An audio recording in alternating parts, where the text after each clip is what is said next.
2부 계속하겠습니다. 2월 28일 미국이 북한과 하노이에서 마주 앉아 종전선언에 서명을 해줬다면 한국은 끝났습니다. 한국의 장래는 끝났습니다. 마치 파리 평화협정, 파리에서 서명했다고 해서 파리 평화협정이지만 실질적으로 미국과 베트남 사이에 전쟁 중단 협정이죠. 이 평화협정이 바로 남베트남을 베트남에서 민주주의를 끝낸 셈이기 때문입니다.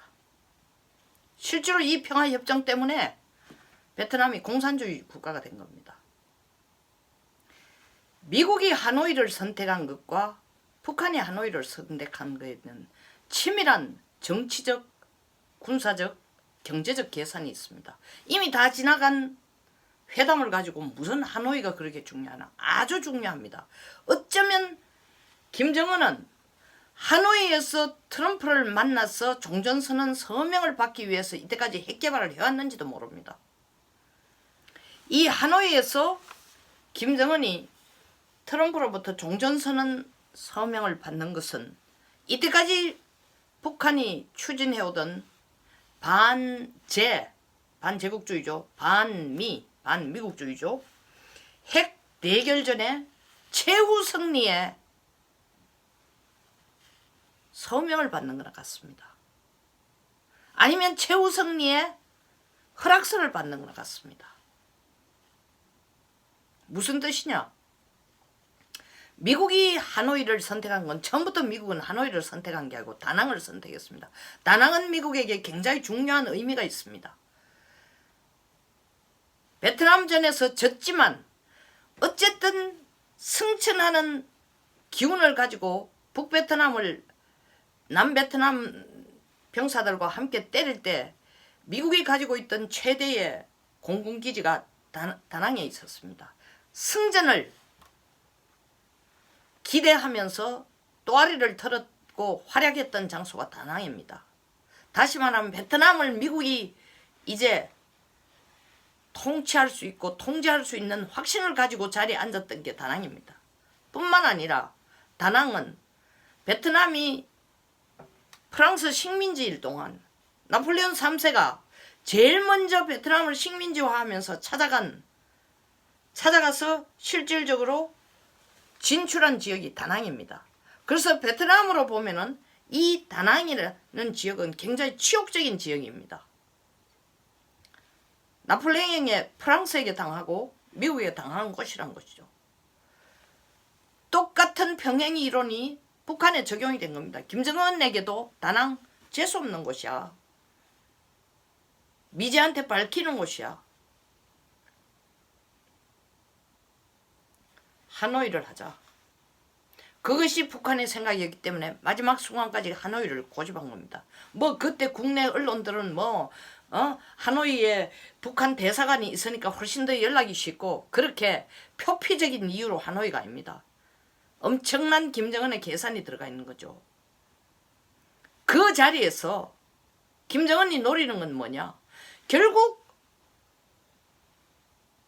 파리 서명이라 파리 협정이라고 하지만 결국 이 파리 협정의 골자는 하노이 워싱턴 회담입니다. 하노이에서 워싱턴을 치욕을 주는, 워싱턴을 쫓아내는, 미국을 쫓아내는 워싱턴으로부터 황복을 받아낸 것이 하노이입니다. 그래서 김정은은 하노이를 선택한 겁니다. 똑같이 미국으로부터 항복을 받아내겠다. 그게 뭐냐? 베트남은 평화협정식으로 받았지만 북한은 종전선언으로 받겠다. 베트남이 평화협정을 하고 난 뒤에 무슨 꼴이 났습니까? 73년 1월 27일 평화협정을 받고 75년 4월 25일 사이공이 함락될 때까지 평화협정 문건은 버젓하게 있었지만 하루아침에 평화협정이 종이조각이 됐습니다. 북베트남이 내려와서 때렸을 때에 그들은 여지없이 함락이 됐습니다. 평화협정을 서명을 해주고 떠나는 키신저, 너희들이 어려우지만 미국이 다시 와서 돕겠다 했지만 미국은 돌아오지 않았습니다. 남베트남이 북베트남에서 죽사발이 되도록 얻어맞고 있는데도 안 왔습니다. 하노이는 김정은에게 정치적으로 미국을 이기는 곳으로 상징되는 곳이고, 미국을 이기는 수단은 종전선언을 받아내는 거면 됩니다. 다시 말하면 베트남, 북베트남이 미국을 이기는 방법이 평화협정을 하노이 회담에서 받아낸 것과 똑같습니다. 그것을 김정은은 자기 최고의 승리, 뭐에 대한 최고의 승리? 더 이상 반제 반미 핵전쟁을 미국하고 할 필요도 없다. 일단 정전협정을, 평화협정을 받고 나면은 주한미군 밀어내는 거는 식은 죽 먹기다. 베트남을 보십시오. 평화협정 체결하고 나니까 사이공 함락하는 거 식은 죽 먹기가 됐습니다. 결국 공산주의 국가가 설립이 됐습니다. 1976년 7월 2일 날 베트남 사회주의 공화국 건설 선언이 됐습니다. 통일이 선언이 됐습니다. 그 절차를 김정은은 그대로 밟고 싶어서 하노이를 선택한 겁니다. 미국은 다낭이지만 베트남을 선택한 것은 북한이 정치적이고 외교적이고 베트남과 같은 그런 역사를 되풀이할 수 있는 거점을 베트남으로, 이와 같이 북한은 핵을 포기하러, 비핵화하러 하노이를 간 게 아니라 핵 능력을 보유하러 하노이를 간 것입니다.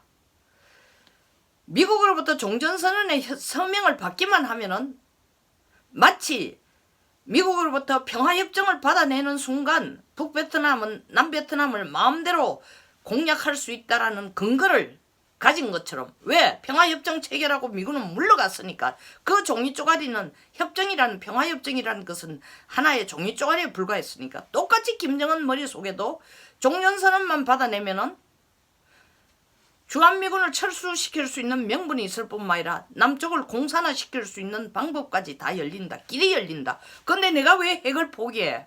종전선언을 받아내는 순간이 핵을 포기하는 순간이 아니라 핵의 능력을 제대로 과시하는 기반이 될 수 있다는 생각을 가지고 하노이를 선택한 겁니다. 하노이를 따라간 겁니다.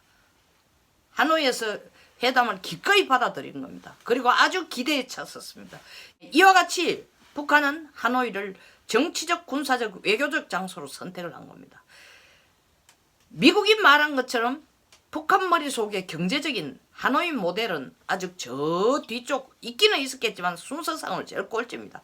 이에 반해 미국은 하노이를 구태여 북한에게 보여주고 싶다. 하노이에서 회담을 하자. 미국의 처음 제안은 제가 앞에서 말씀드린 것처럼 다낭이죠. 다낭이야말로 베트남을 장악하고 있다라는 심볼이 되니까 다낭에서 만나자 했지만 결국 김정은의 말을 들어줬습니다.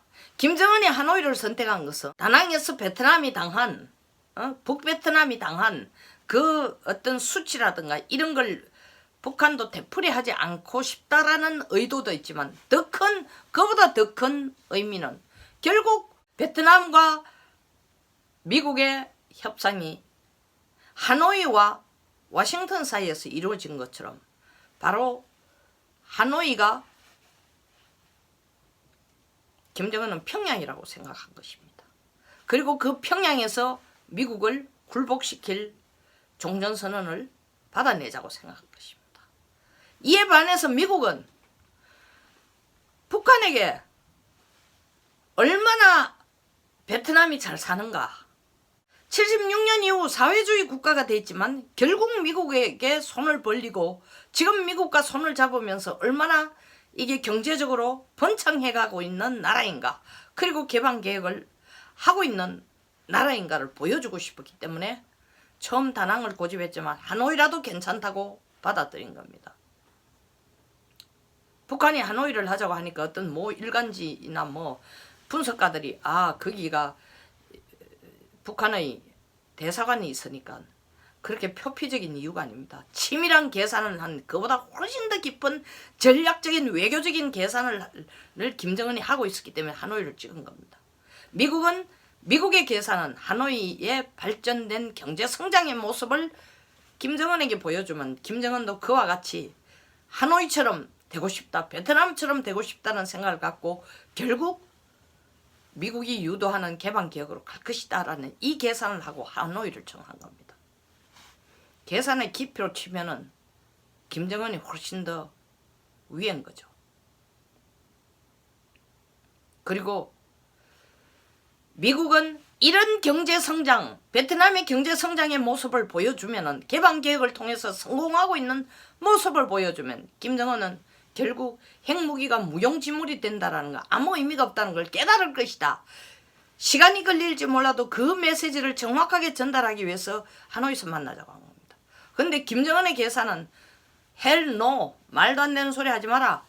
트럼프 아저씨, 내가 거기 가는 것은 73년 워싱턴이 하노이에게 항복해서 결국 평화협정을 체결해 준 것처럼 이번에도 트럼프가 나에게 항복해서 종전선언을 해주는 것이다. 그것 받으러 가는 것이다.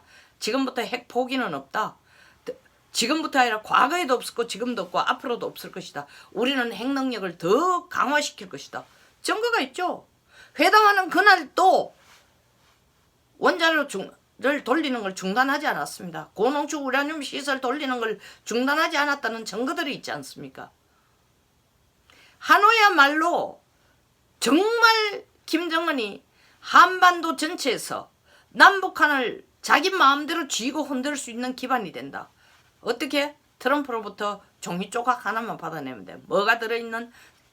종전선언이라는 단어만 들어있으면 된다. 그것이 자기들이 이제 기어오던 데서, 자기라는 건 북한입니다. 기어오던 데서 시속 200km로 질주할 수 있는 KTX를 타는, 혹은 시속 1000km를 날 수 있는 비행기를 타는 것과 같다라고 생각한 것입니다. 그것도 모르고 천지도 모르고, 아니 제가 볼 때는 모르고가 아닙니다. 더 잘 알고 있으면서 그런 김정은에게 박수를 보내면서 제발 미국으로부터 종전선언을 받아내시오. 우리는 그 순간 바로 남북 연방제로 갈 수 있는 발판을 닦을 수 있습니다 하고 오매불망 학수고대한 사람이 우리 문 대통령입니다. 제가 모두에 말씀드린 것처럼 평화협정 때문에 남베트남은 망한 겁니다. 사라진 겁니다. 우리도 종전선언을 하면은 대한민국 사라집니다. 그때는 북베트남에는 핵무기가 없었는데도 사라졌습니다. 이제는 북쪽에는, 우리 북한에는 핵무기까지 있습니다. 우리는 사라지게 돼 있습니다. 사라지기 전에 핵인질이 되겠죠. 그리고 김정은을 우리의 수령동지로 모시는 꼬라지가 되겠죠. 그런 꼬라지로 몰아갈 수 있는 인간들이 전부 도처의 핵심 자리로 이 정권의 자리를 잡고 있습니다.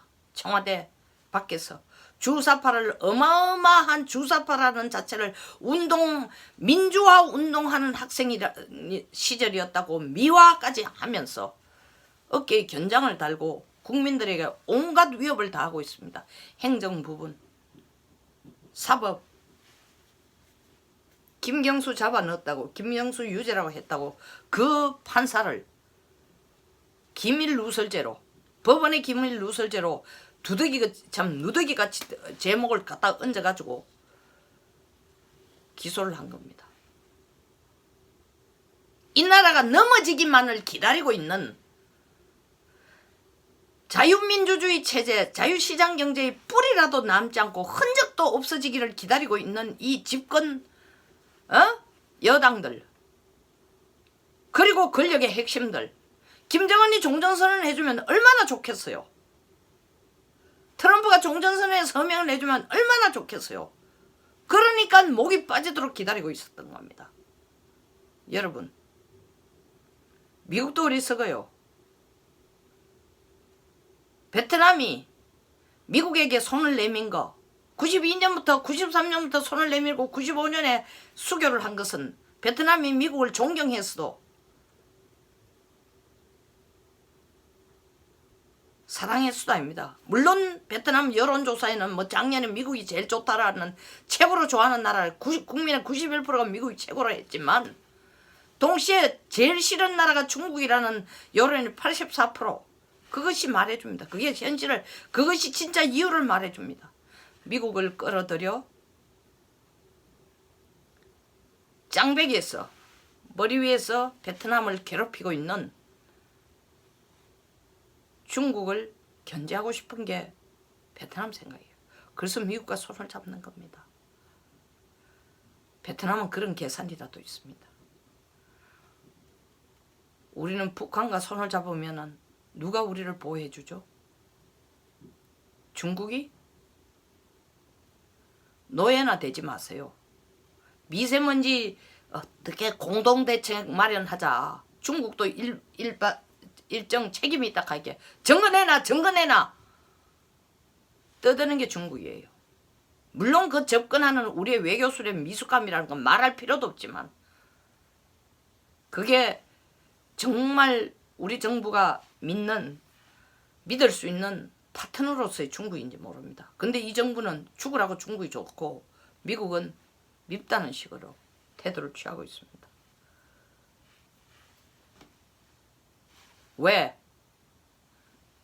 김정은이 하노이에서 만나고 싶었고 트럼프가 왜 김정은을 하노이에서 만나고 싶은지에 대해서 진짜 동상이몽, 진짜 다른 이유, 그리고 그 엄청난 김정은의 책략, 그것도 모르고 천지도 모르고 깨춤을 추거나 아니면 그건 알고 있으면서도 그 길로 가는 게 옳다고 떠들어 제끼는 우리 대한민국 대통령, 그 얘기를 지금 늘어놓고 있습니다. 하노이에서 다시 한번 트럼프가 그 2차 회담 공동성명에 서명을 하지 않고 자리를 박차고 일어난 것은 그 이유가 어찌됐든 간에 일단 우리를 살린 하나님의 축복입니다. 이제부터 정신 차려야 됩니다. 그게 얼마나 어마무시하고 아슬아슬했던 회담인지를 제대로 알아야 됩니다. 국민이라도 눈을 똑바로 뜹시다. 우리가 개돼지가 아니라는 말만 할 게 아니라 정말 개돼지가 아닌 것처럼 행동하기 위해서는 여기를 깨 있어야 돼요. 송영선 유튜브 보시고 좀 깨우치고 공부 좀 하십시오. 그만한 얘기가 아니라. 다른 보수 마찬가지. 헛소리해서 인기 영합하기 위해서 재밌는 거 들고 나오고 욕짓거리 하는 거 말고 정말 제대로 된 분석을 하는 영상들 보시고 고민들을 같이 좀 해봅시다. 감사합니다. 여기서 마치겠습니다.